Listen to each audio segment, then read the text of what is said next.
YouTube, what is going on, guys, and welcome back to another Manga Talks. We on the 22nd one already. This is crazy, y'all. But yo, we gonna hop into that new Dragon Ball Super chapter right after this.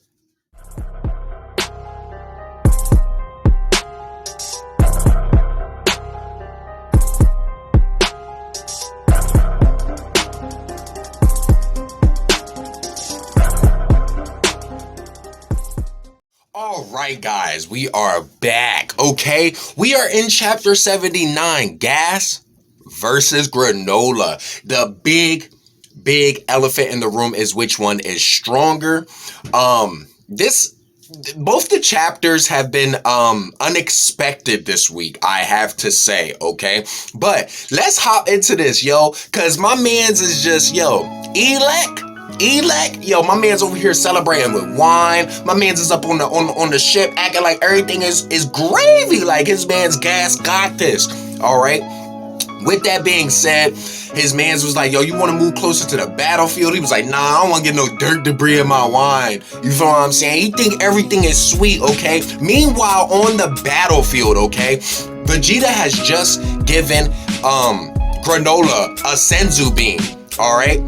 Now it's funny to see this relationship happen the way that it is, because Granola's acting like Vegeta here, all right? Back when, if you guys remember the Majin Buu arc, all right? And you guys remember when Vegeta initially fell under Babidi's spell, all right? On purpose, in order to fight Goku at his top best. And remember, Vegeta was so concerned because Goku was holding back another form, Super Saiyan 3, that he was just like, oh, you had this in the tuck. This is the same situation. We've seen this before, okay? Granola's sitting there with the Senzu being like, oh, wow, you had this? You could have beat me with this the whole time? You know what I mean? Vegeta like, yo, bro, if you don't eat that, you know what I'm saying? We got bigger matters to tend to, fam. This is your fight. I'm not about to fight this man because of your ordeals. You feel what I'm saying? Don't get me caught up in this, all right?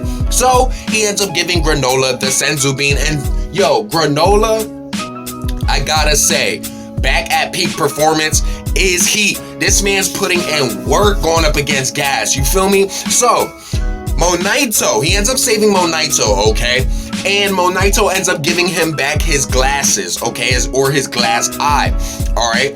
Now, with that being said, yo, my man start going to work. He goes up to Gas unafraid. Yo, bro, get down here. Your battle's with me. It's not with Goku. It's not with Vegeta. It's with me, my guy. It's with me. If you really want to run the hands, come down here and fight me. So, Gas takes up the offer. Now, most of the panel of this chapter is them going back and forth. Granolah and Gas sharing blows, okay?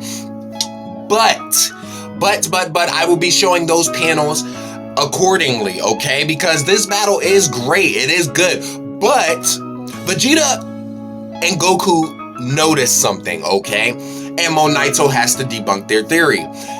They think that the weapons that Gas creates out of purely thin air and energy is something that he was able to do given the power of the wish of being the strongest in the universe. Whereas Monaito debunks this theory and tells them, no, Gas has always been able to do that, all right? Which begs the question, if Gas is able to make these weapons and was always able to make these weapons without the granting of the wish making it possible, then what is Gas's true strength? Okay, that begs the question to Goku and Vegeta. All right, now with that being said, they go back and forth, they fight, you know what I mean? They licks in, you feel what I'm saying? And Goku and Vegeta are watching, all right? But the main spectacle of attraction here is not the fact that they're trading blow for blow.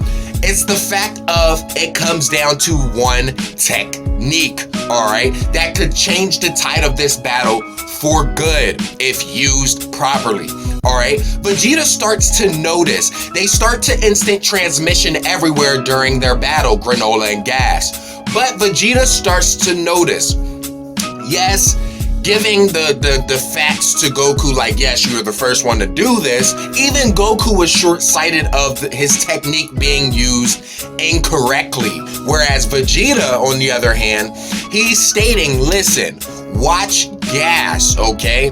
When Gas is instant teleporting, all right?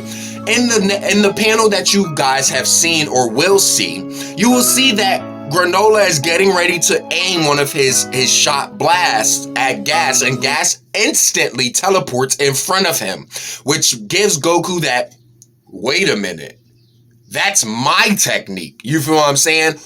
How did he learn it so fast? But Vegeta has to slide Goku to the back and let him know, like, bro, listen, yeah, it might be your technique, but that's not the important matter here. The important matter is, have you ever seen instant teleportation used so sloppily? Even when Goku first learned instant teleportation, it was not as sloppy as what Gas is portraying right now. So, instant teleportation, for those of you who are slacking on the Dragon Ball Z term and Dragon Ball term in general, instant teleportation gives the user instant, like, how should I put this? It gives you an instant appearing, in a sense, all right?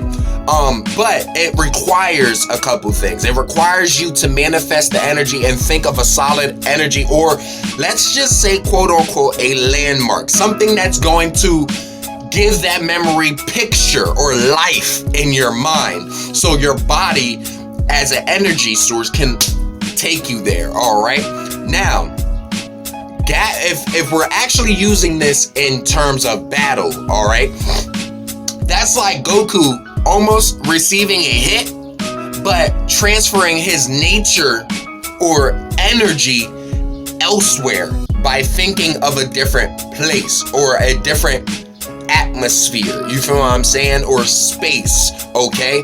That is instant teleportation. Oh, he's about to kick me. I'm going to think of behind him, or I'm going to think beside, or I'm going to think diagonal. That is instant teleportation. The thought of your mind thinking and your body reacting to it. All right, that's instant teleportation. Whereas Gas's instant teleportation is kind of opposite. All right, whereas in his mind, he's thinking of a place that's going to make him safe, whereas his body reacts in front of. All right, now let me break that down for those that are confused. In simpler terms, okay, instead of Gas instant teleporting away and out of the way of the attack, he's actually instant teleporting himself into the attack.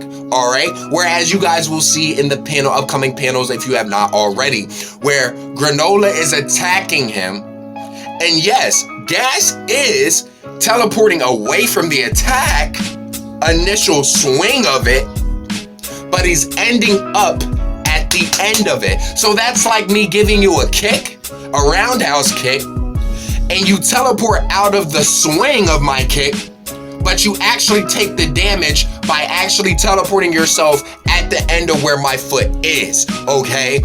Now all that force, yeah, you got out of the swing, but you're still gonna feel the force because you literally just put yourself right here to my foot, okay? That's what Gas is doing and what he's portraying. He does not know the full extent of his power, whereas Vegeta kindly lets Goku know we still have a chance here, all right? Because Granolah is more seasoned with his wish power than Gas himself. Gas, mind you, only momentarily gained the wish of all that power, whereas Granolah, he's been fighting Vegeta and Goku for a little while now, all right? So he's already adjusted to how this power works, all right? That is the question and the theory I want you guys to keep in the back of your head. What do you think of Granolah right now? What do you think Granolah is going to be able to do, all right, with this newfound power? Because mind you, yes, we know Granolah is strong and he's the strongest in the universe. Yes, we know this, but we also have to remain to the fact that Granolah only has 3 years of his life left, okay, because of making this wish, all right? So that grants this question, all right? Now, I could be wrong. And if I'm wrong, I'll bite the bullet. But the 2 Dragon Ball Dragon, I believe his wishes require a sacrifice. Okay, if I'm not mistaken. Because, mind you, when Granolah made his wish to be the strongest in the universe, he had to give up something in order to gain that power, which was all of his life, okay? Which dropped his lifespan to 3 years left. If that's the case, didn't Gas make the same exact wish on the same 2-star Dragon Balls that Granolah did? Doesn't that mean that Gas has also sacrificed something? That's the question. What did Gas sacrifice, okay? That is the question I want you guys to have in the back of your head when we get into the next chapter. So, mind you, what do you guys think Granolah is going to do next? Do you think Granolah is going to win, or do you think that Vegeta and Goku are going to be the cleanup? And what is Gas's sacrifice? All right. So, guys, those are the questions I want you guys to keep in mind for the next chapter of Chapter 80.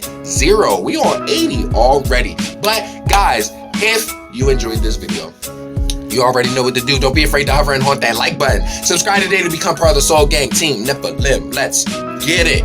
Tap that notification bell to know each and every time that I'm uploading videos. And guys, remember, to be good at the game, you gotta kill with skill. And until our next nightmare, peace, guys.